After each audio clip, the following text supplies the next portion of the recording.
the darkness, the unbelievably gross smell in the air, the disgusting water flowing through as you're making your trek through the sewers. This is what we want to try and invoke when we are creating our miniature basing in today's video. So let's see if we can do that by creating a miniature base that is themed on the sewers.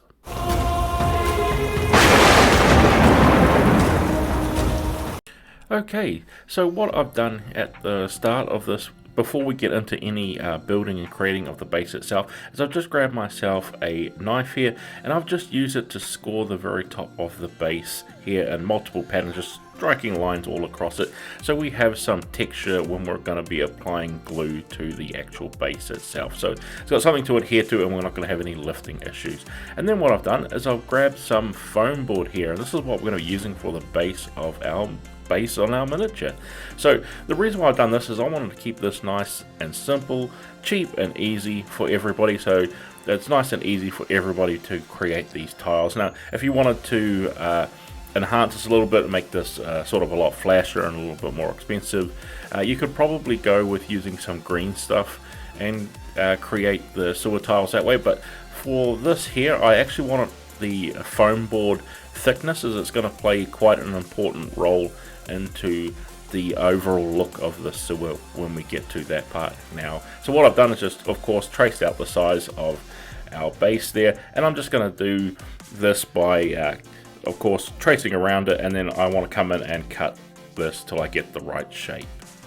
Okay, so now we have the shape all cut out and fits nice and easily onto our base. What you've done, especially if you're like me and cutting a bit rough and fast with it, you can leave a little bit of flashing on the edge, and it can be a little bit rough. So to clean this up and get a nice smooth edge, if you're wanting a nice smooth edge like I am, all I'm going to do is just come in with a little bit of sandpaper here and just slowly scratch it very lightly on the surface, and that is eventually going to round it off nicely and give it a nice smooth edge. So just a little tip there if you are wanting that nice smooth edge like I am for the piece.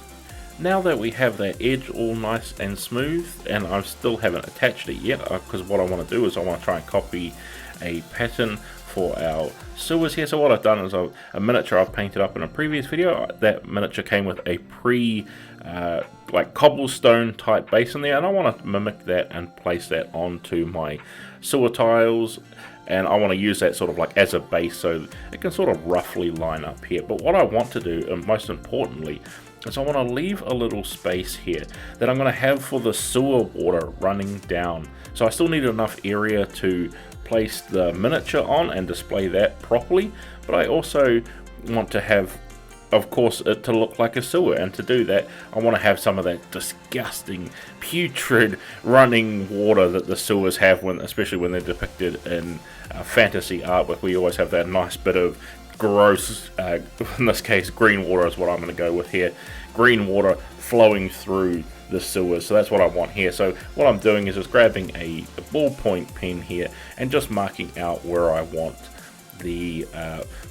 bricks in the sewer to be, and that nice little channel for where the water is running in the sewers, and lining it up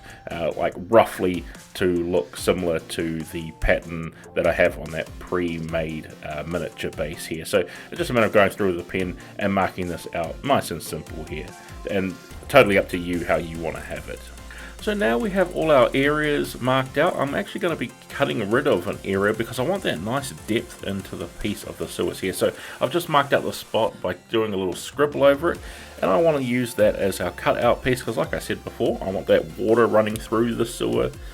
so we can see that nice sewer water. Otherwise, basically, it is just a cobblestone base. So this is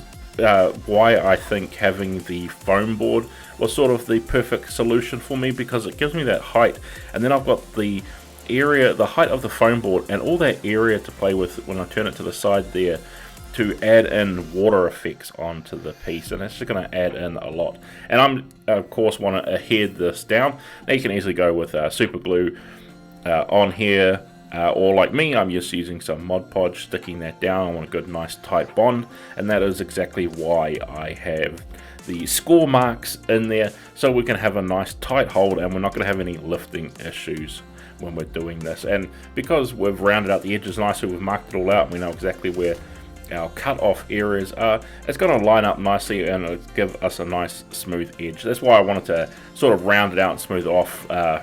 before attaching it. Now you could totally do it afterwards if you wanted to get a nice complete perfect flush at the end. I just didn't want to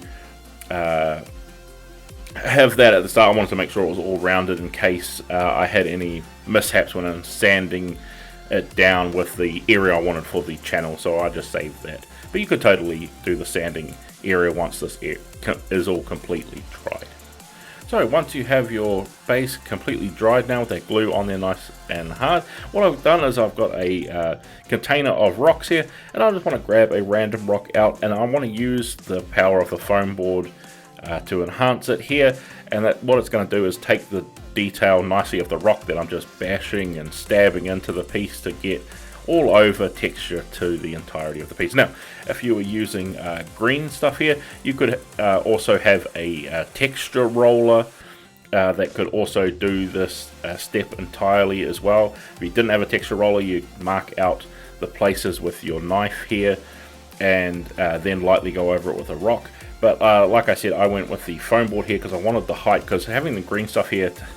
to build up the height that would be necessary to equal this foam board, it would be a lot of green stuff, and I didn't want to waste that much green stuff, and I wanted to try and save money on this and make it nice, cheap and easy for everybody as well, so you're also not using that amount of green stuff to get an awesome effect in terms of the height. And that's how we get the stone texture, of course, as well. Okay, so now we have that done. What I'm going to do now that we've got that texturing all on there is I'm actually going to mix just a little bit of primer with some Mod Podge here, and this is to of course create a nice sealing surface entirely for the piece. So if you're wanting to airbrush it, say, because when you rattle can and airbrush, it can sort of have a little bit of effect on to foam board itself, so you can easily create this nice protective layer. But the main reason I actually want to use it is adding in the Mod Podge to it, or PVA glue if you have PVA glue. It's just going to give it a nice harder edge, and it's just going to stiffen up all that foam board, because of course this is a miniature base after all, so we do want it a lot sturdier than the foam board itself and have sort of like squishy miniatures on it. So giving it even a couple of coats if you're not happy with the rigidity of it, but giving it a good overall nice thick coating with Mod Podge and primer, because I want to do the priming step in the exact same step as well, so I'm doing 2 steps for one, and this is just going to help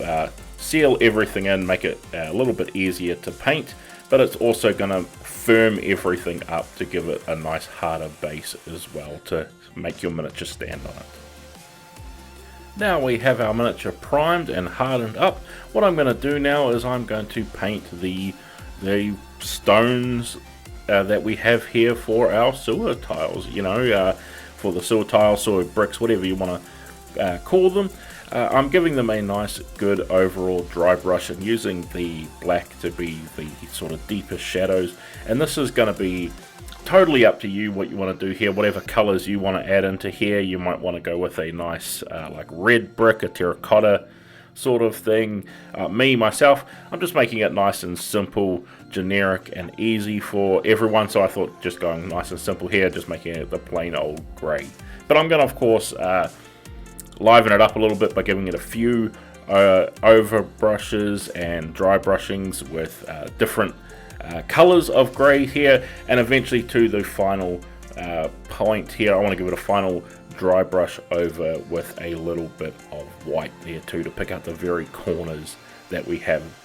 sculpted into each one of these stones, to hopefully pop them out just a little bit over the entirety of our base. Then once you're happy with the color on your stonework that you have here, what I'm going to do is I'm going to mix up a mixture of some black wash and some brown wash here to give a complete over wash of the miniature, really sort of soaking it in everywhere, really letting it pull up and look really nasty. So I'm not worried if I'm getting that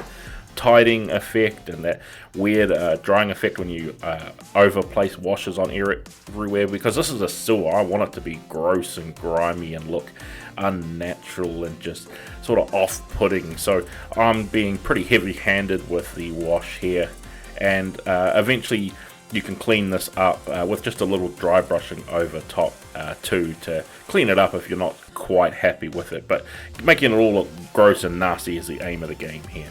Then once we have that complete, we can move on to our water effects here. Now this is the part that I'm going with my secret weapon here, and that is I'm going to be using hot glue to make the water, as I gave it a little bit of a test try before I was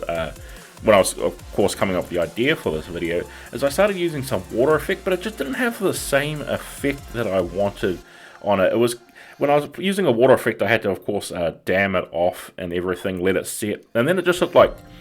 calm water sitting there. Of course, it could be good if you're wanting that slow, stagnant water, but always when you're depicting sewers and you're imagining it and looking it up in artwork, it's got these, you know, it's rushing water, the gross yucky water that you see just running away, and I want to try and mimic that, and I just couldn't get there with using some water effects that I had on me at the time, and with having to dam it off, it was just a big problem. So I came up with the idea of using hot glue, because it's already clear, and since we've already got that base coat down of the black, we don't have to worry about anything like that. Also, it is naturally glossy, has a nice sort of, you know, glossy, shiny texture on it of the water itself. So it gives a good overall effect. And then all I'm doing is, while I'm placing on the hot glue, is I'm running the hot glue gun tip all over, just backwards and forwards in the same direction, to give ripples and waves into the water. And I think this comes out really nicely. So now we have all that water dried up and complete. What I'm going to do is I'm going to add on a contrast paint to this, and this is because our hot glue is a clear color, you know, it's completely see-through pretty much. So coming in with a contrast paint is still going to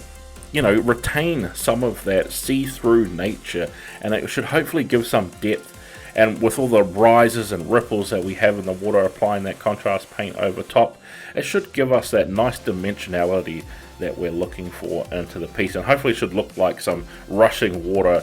if I've done it correctly here. And I've gone with, of course, a nice nasty sewer green. I believe I used a nice, you know, one of my strongest vibrant like sewer looking green contrast paints that I had here, but totally up to you what color you want to do here. You may want to go with a brown, or just leave it like a blue color, but going with the nasty green is what I'm after. And now we have all that sewer water all painted on. Now what I'm going to do is I'm going to lock that in with a gloss varnish, and this is to do two things. This is to lock in that contrast paint on there, because I sometimes have problems on a nice slick surface with contrast paint, of the contrast paint actually rubbing off things, so I don't want that in there, so I want that locked in nice and tight. And also, with it being a gloss varnish, it's going to make it look a lot more like water and be nice and shiny and reflective, so giving it a good overall coat there to really lock everything in, set it there, but also give off that watery effect that we want to go for as well, to bring that more into line with looking like realistic yuck sewer water. And with all that done, there is just one final thing to do, and that is to paint the base rim. And of course you can paint the base rim in any color you want, as long as it's black. But anyway guys, with that we are completely done and finished with our sewer base. So now what I'm going to do is I'm going to go into some glamour shots so we can see how the whole thing came out in the end. And there you go everyone, with all that complete, we have finished those nice, gross, disgusting and grimy sewer bases for your miniatures, whether you're painting them up for a miniature that you have who wants to sculpt the sewers, or whether you want to use this over a whole army of miniatures. It's totally up to you here, and I tried to make it super cheap and easy and fast, so you can have all those tiles that you want to have that army cohesion if you need it to, at a nice cheap price. So I hope this video has been helpful for you guys, whether you want to follow along with what I did here, or just use this video some inspiration and creating your own miniature bases. So with all that said guys, I'd like to thank you all for watching, and I can't wait to see you all in the next video.